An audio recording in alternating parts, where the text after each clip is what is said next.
If you are going to give inputs to farmers, I mean, by now every farmer is, has pretty much decided whether they are going to grow in their plot of land, in a given plot of land, whether they are going to grow rice, maize, or groundnut. Sometimes we have these inputs reaching farmers in August. The time, just like Senegal already has been seen to be doing, the time to distribute these inputs. I mean, you just don't go and buy these inputs. First of all, you have to do some sort of a needs assessment. What is the demand here that's needed? You never hear anything about the government saying, we've done this need assessment. This is the quantity of fertilizer needed for these particular crops. And therefore, we've supplied this. Or we know that X is needed, but we are producing less than that amount due to this constraint. And somehow we will find out a way of addressing this gap later this year or in subsequent years. You don't see anything of the sort. All you hear is that government has supplied fertilizer. We are selling it at this price. How it is actually distributed, at what point it reaches in the far corners of the country, no explanation, no discussion whatsoever. The government also doesn't have, it would make pronouncements that it has no way of fulfilling. Last year, it made this proclamation that it was going to buy groundnut from everyone. In fact, they said, if you sell your groundnut to anyone other than the government, you will face the consequences. Like if you sell it to Senegal. What ended up happening? Some farmers around Badibu waited for months to get their payment. So these are farmers that planted their groundnut in June, worked for 6 months, then taking it to these circles, expecting to be paid and not getting any payment. The thing is, so you can predict these things because they happen with regularity each and every single year. The government, doesn't have our staple is rice. We produce a lot of rice. I mean, we consume a lot of rice, but we only produce about 10% of that. 90% is imported. Now, if you really have a vision or a strategy in agriculture, you should communicate to the Gambian people, along metrics by which you can be held accountable. How you are going to go about basically this huge gap. You are going to start cutting into it. What is the government's target in terms of increase in production?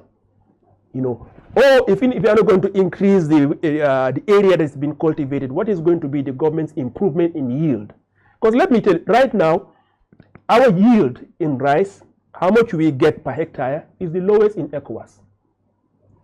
We are the worst rice producers here. Not because Gambian farmers are lazy or bad farmers, but because the policies that need to complement the farmers to be productive are absent.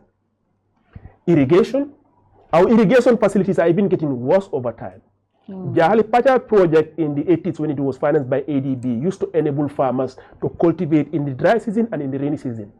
Today you go to Jahali Pachar. In Jahali, in the village of Jahali, they can only cultivate rice during the dry season because the levees and the dams that were there to control the flow of water have not been maintained, have completely collapsed.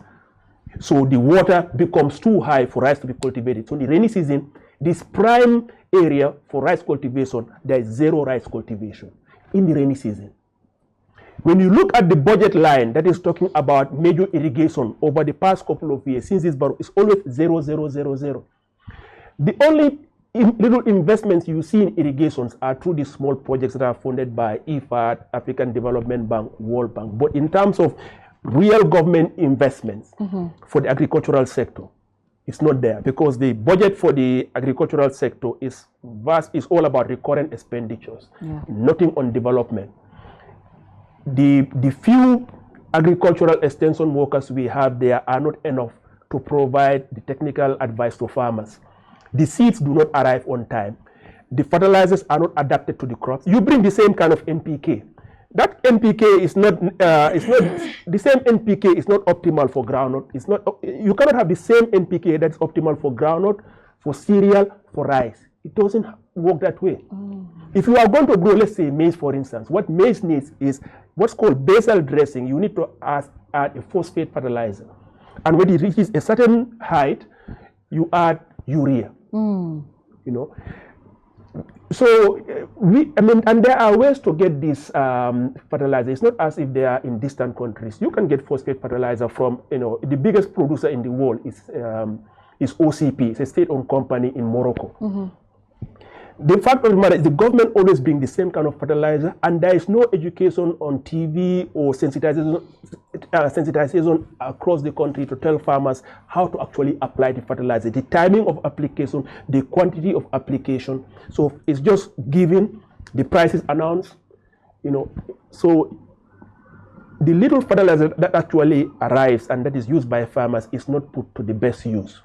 So we have the lowest yield in rice, not because we have lazy farmers, they are very hardworking. But because the part the government has to do, that is very easy to do, they don't do it.